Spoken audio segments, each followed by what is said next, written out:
Hi guys, ചായ കുടിക്കുകയാണേ.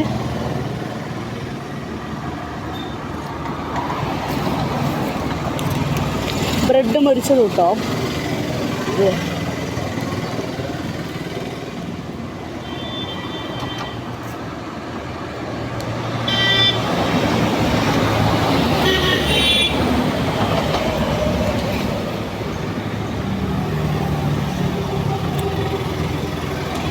ഏലക്കായൊക്കെ ഇട്ട് ചായ, വെള്ളമൊഴിച്ച്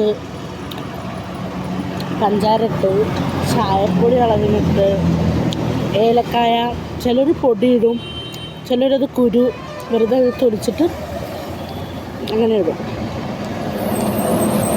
എല്ലാവർക്കും ഏലക്കായ ചായ ടേസ്റ്റ് ഇഷ്ടമാവില്ല കേട്ടോ.